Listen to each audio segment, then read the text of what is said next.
This podcast is part of the Planet Broadcasting Network. Visit planetbroadcasting.com for more podcasts from our great mates. You happy? Everyone's happy? So we said 20,000 likes and we'll do Fant4stic. That's what we said, right? And here we are. So thanks, everybody. Thanks. And you're going to reveal to me whether we got that amount of likes. And I'm excited because I can just walk out that door. We're already recording, Mason. We're in the video. Oh, it's a bad outcome for me, but all right. Also, I did watch it, so Yeah, absolutely. for my own enjoyment, but I don't want to do this video. That's it. So yeah, if you could leave another like on this one as well, that'd be great. terrific. Yeah, if we can hit that again, cool. If we get 20,000 likes, we'll watch it again and say similar things, but we'll be sadder about it. You know we will, yeah. Anyways, everybody knows the reason why this was made. The window, as always, was closing on Fox to make a Fantastic Four movie. Otherwise, they lose the rights. Otherwise, for it, right? they lose the rights. They had to at least start it to get it into productions. Turns out you don't have to actually release it like they did with the original. That's right, yeah. But did you know Marvel Studios actually offered to give Fox an extension on rebooting Daredevil in exchange for the Fantastic Four film rights, along with all the expanded cosmic universe? And they went, no. That's wild. And then they ended up just losing them all anyway. So that's doubly wild. But so Marvel were like, please, we will give you whatever you want. Yes. Here's the thing about this movie. I think up until they get their powers, there is genuinely some good stuff in it. Do you? Yes. Because it's supposed to be, and this is the idea behind Josh Trank and the director, and we'll talk about kind of why this fell apart. It was supposed to be a blend of Raimi's Spider-Man, Cronenberg's The Fly, Scanners, Chronicle, and it's a bit of the Marvel Ultimates thrown in there as well. That version of Fantastic Four. And the trailer became the most watched trailer in 20th Century Fox's history. People were raring to see this. Yeah. I think the idea of almost a horror-themed Fantastic Four movie where it's a bit of a burden to be Ben Grimm because it hurts when you are... Yeah. When you're covered in rocks and you're all made of rocks. And you're not wearing underpants You're not wearing underpants anytime ever. You'd feel the intense pain of existence and also drafty in your nether bits. So I think there are some good ideas in here, but overall, this is a fucking disaster. Yeah, right? This is horrible. Well, look, I've written a note here. It just says, after the Fantastic Four get their powers, things somehow get more boring. Yes. So, but yeah, look, this movie is recent enough that we actually talked about it on our podcast, The Weekly Planet, when it came out. Subscribe on iTunes. Please do. But at the time, I remember saying specifically, this movie to me, as it came out, not as it was originally intended, is like a biopic of a scientist who wasn't very interesting. It's like they saw the movie A Beautiful Mind and they thought, well, all intellectuals must have a rich inner life and an exciting backstory. Let's do another one. Let's get this Reed Richards. He must be exciting. He's not. No, not at all. Also, how old is he supposed to be? Because it opens where he's at school, he's a little boy, and the teacher's like, you'll never do anything, you'll never make a flying car, you're dumb, and everybody hates you, and redo your assignment. What is this? It's one of those universes where, I guess it's one of those things where, again, I used to be a teacher. Yep. So if a kid gets up and does a report, and they're 9 years old, and they go, I want to invent teleportation, and I want to... do a flying car. You're not like, you're a fucking idiot. Can you come back tomorrow with a more reasonable idea? I've written a note here. My first note says, Reed's teacher should quit. He's lost the love for his profession. That's right. He should go back to voicing Homer Simpson. That's right. For $1 million a week. But I mean, and I would have rather seen a movie about that guy, to be honest. He quits his job, he learns to fish, and he goes out on the open seas. It's crazy to me, though, that then when it flashes forward to them at the end of high school, where they're clearly 28. They're two grown men. And the funny thing about that is you see a file for the thing later in the movie, and it says he was born in 86. So if this came out in 2015... that guy was 28, 29 years old and still in high school, is all I'm saying. That's a continuity error that we're going to use to mock him. So that's good. I am excited for that. It's also wild to me that they didn't also... It would be less jarring if they'd also aged up all the other children in the high school science competition. If they all were in their 20s, you'd go, okay, well, we're doing that kind of kids that Smallville sitcom. kind of... Yeah, right? Exactly. Yeah. But to be like... Have the two men lumber over to another child and be like, give us your science project. We're gonna teleport a kid, and the kid's like, oh, this guy probably has a mortgage. I better do what he says. What I also don't understand about that science fair, again, the teacher is like, do a real project. This isn't magic. Even if you think that's magic, That's the best thing in the room. Even if you thought he did it with mirrors, Yeah. it's right. It's incredible. And then but the teacher doesn't love it, but obviously Dr. Storm comes in and he says he's perusing the local high school just in case there are some kid geniuses out there. Maybe that volcano can solve world hunger or something. I will give it to them that he was keeping an eye on Reed. Yeah, of course, absolutely. But at the same time, I won't give it to them because this is not a good movie.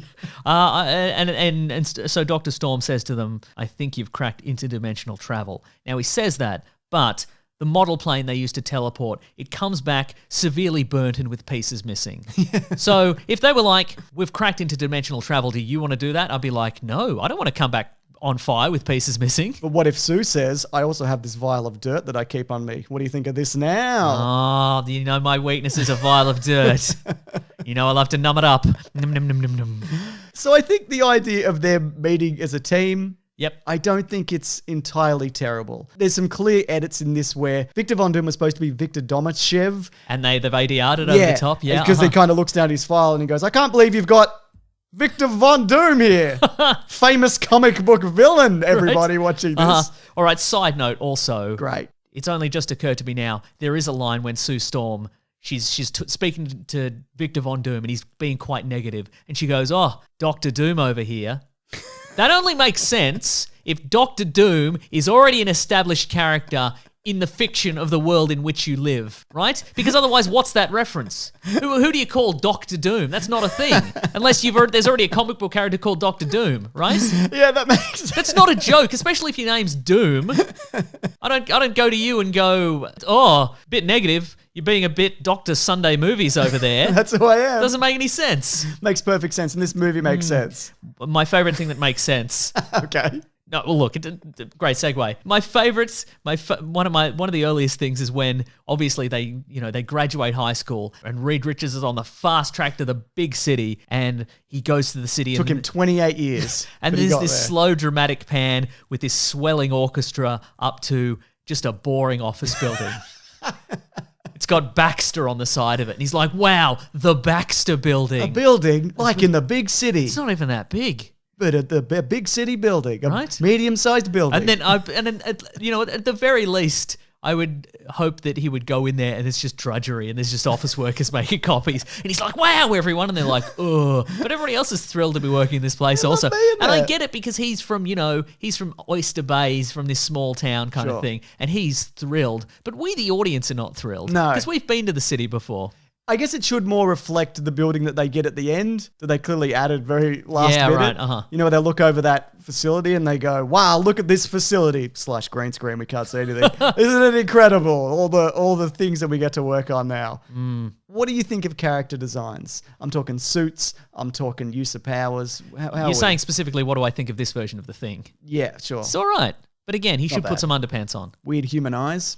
Yeah. I think the casting is okay here. I know one of the heavy criticisms is Jamie Bell is much smaller than the Thing, but there's a transformation there. He gets covered in rocks. That's true. And that's how it works. Mm-hmm. Do you like how they go drunk into another dimension and then one of them puts their hand in a glowing puddle? That's pretty good, isn't it? That's right. They're all very intelligent people, aren't they? I don't know. They're winning science fairs. Oh, no, they're not winning science fairs. I forgot. They're science fair losers, and that's probably the chip on their shoulder that makes them become drunk and go to an alternate dimension.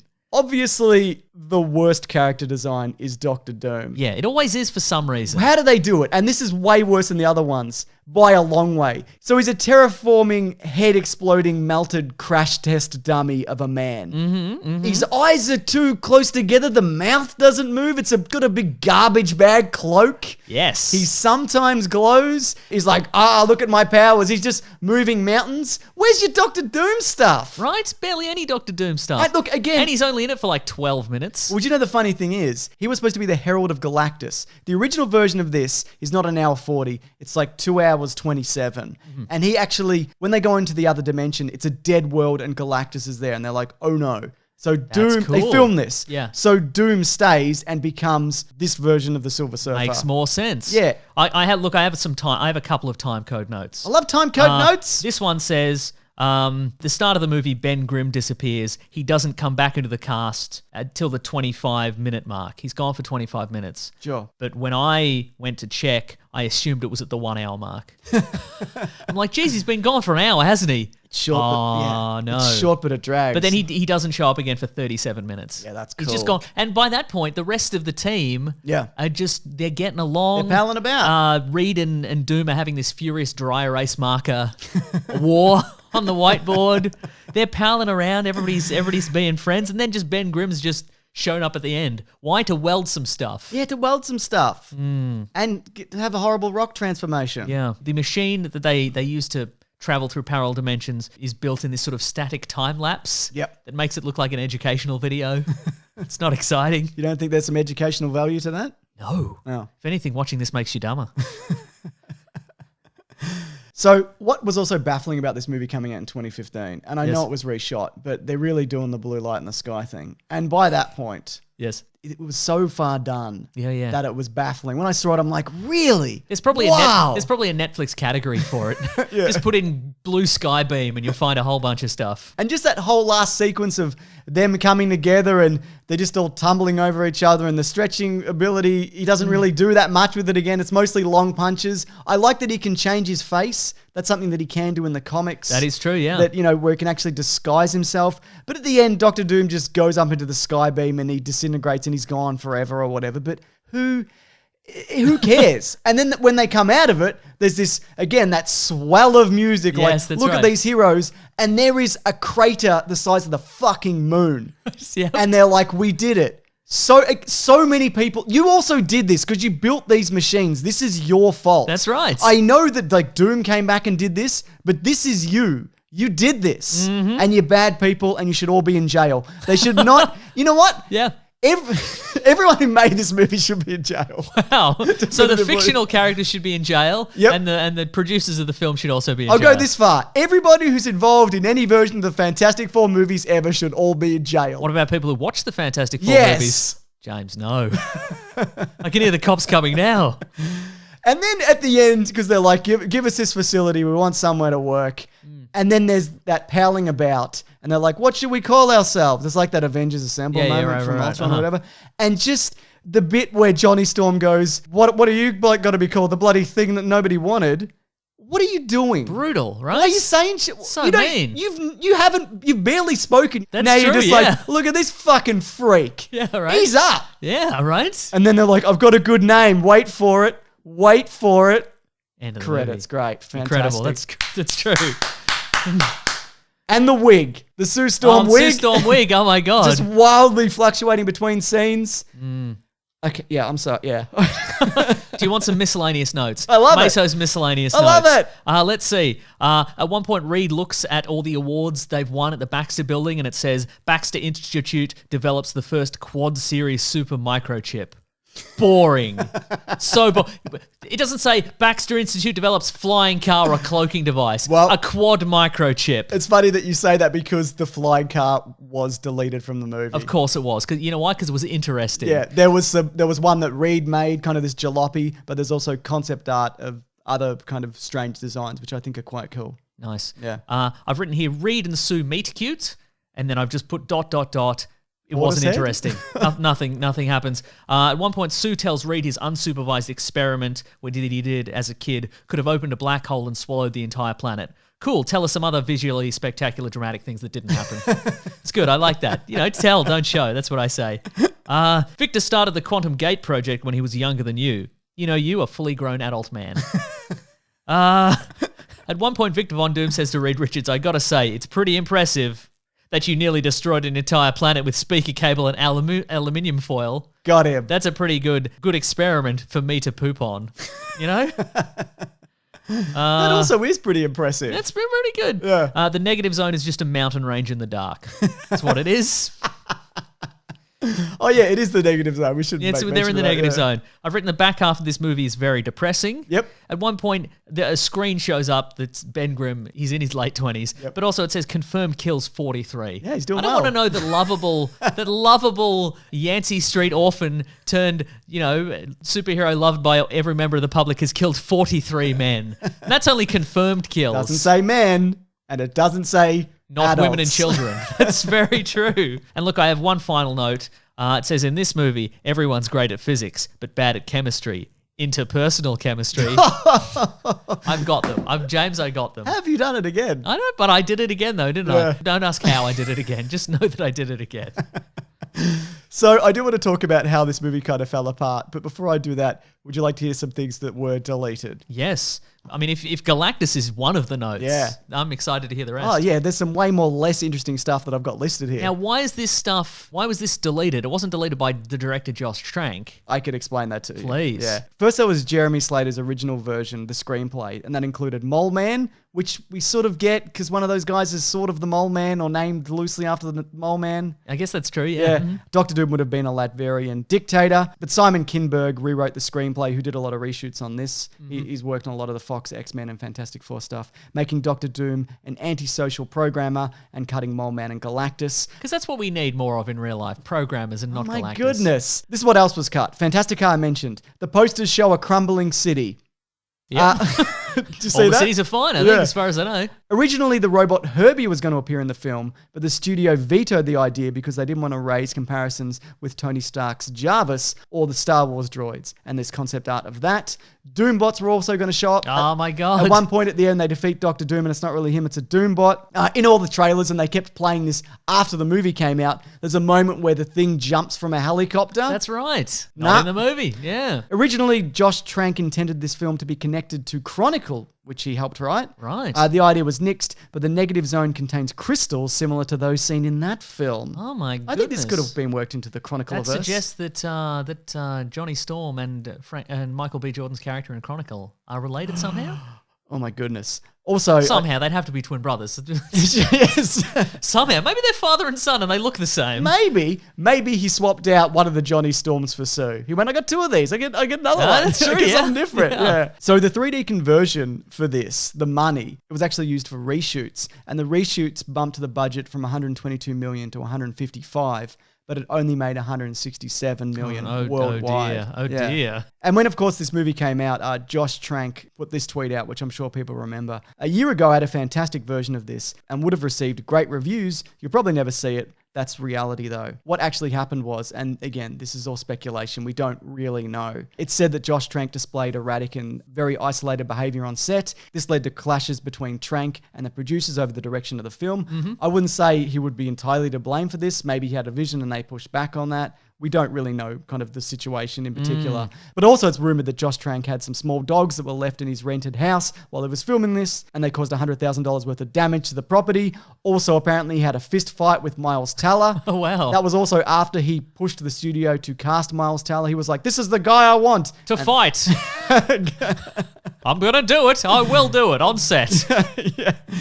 And after this all happened, he tweeted, I'll never be working on a comic book movie again. But he did actually write a review on Letterboxd. That's right, a few yeah. years back. I can read some snippets here if you're Please interested. do, yeah, You I can say remember no this. and I cannot read them if you want. No, I think you should. You've set us up for greatness, so go for it. So this is just bits and pieces, but you can read the whole thing. Here it is on the screen. The movie is all right. I was expecting it to be much worse than it was. I literally haven't seen it since 2 weeks before it came out, and I was in a heavily fucking traumatized state of mind. Why? I'll save that for another time. Everyone in this film is a great actor, and overall there is a movie in there somewhere, and the cast deserves to be in that movie. Everyone who worked on Fant4stic, he's written it that way, which some people refer to this film as. That's right. Clearly wanted to make that movie, but ultimately it wasn't. You know, is there going to be a release? The Trank cut, you know, the same way with Zack Snyder, but he's like, look, I'm not Zack Snyder, so, you know, I can understand why that isn't the case. But he says, I don't regret it. It's part of me. I hope Peyton Reed makes the next Fantastic Four movie and crushes it, and that I get a cameo. So anyway, that's it. So I feel like he kind of has come out of this in a more positive way. He's still making movies. Hopefully he'll bounce back from this. Or maybe he won't. I don't know. Turn into a big rubbery ball. Oh my goodness. Is this anything though? Is there value in watching this? I was bored the whole time. Yeah, I know, The whole right? way through. Yeah, it's kinda rough. Not, Do you think there are some nuggets of some good ideas in here? I mean, there sure are some nuggets of poop. Got him. I got him. Got him again. I got him How again. does he do it? I don't know. I don't know how I do it. He doesn't even rehearse them. Please don't ask how I do it. Don't ask. He won't tell. Yeah, look, where are they going next with this, though? I mean, I think Marvel are probably going to strip it right back to kind of the 60s origins, I'd imagine, because that's what they seem to do for a lot of these reboots. They take the core elements that have always been popular. Look, I would be very happy with give them a 60s origin, maybe a 60s adventure, and like Captain Marvel, have him disappear out into deep space or another dimension. Yep. And then just bring him back into the modern day and be like, what have we missed, everyone? Yeah. And they're like, the Austin Powers films. What else happened? What else happened? That's probably it. Yeah. There's a terrible virus, by the way, right now. It's happening right now. Don't touch anything. Don't touch your face. Johnny, you'll be all right. Just stay on fire all the time. Yeah, absolutely you will. Anyways, we did it. We've done all the Fantastic Four movies. I didn't like this. I'm going to be honest. I had a bad time doing these movies. I don't think I enjoyed the experience. It was a bad experience. Yeah. I 100% get how Josh Trank feels. I completely relate to him on every level. If anything, I've had a more traumatic experience.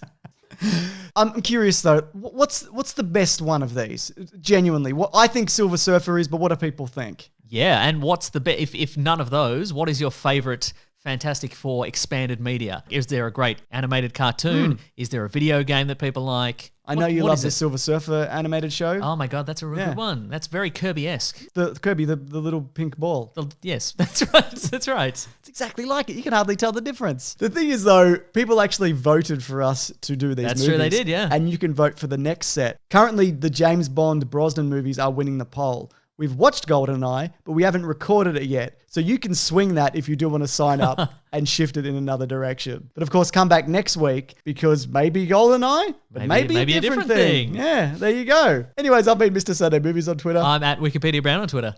I don't know. What do you? Have a fantastic week, everyone. Yep. Ha ha ha ha ha. Hey, he's done it again. I've done it again, haven't I? I've done it. Do not ask how I do. Don't you? You've got that look. Do not ask. That's legitimately a threat. Do not ask. Anyway, grab that gem, you guys. We'll see you next week. Goodbye.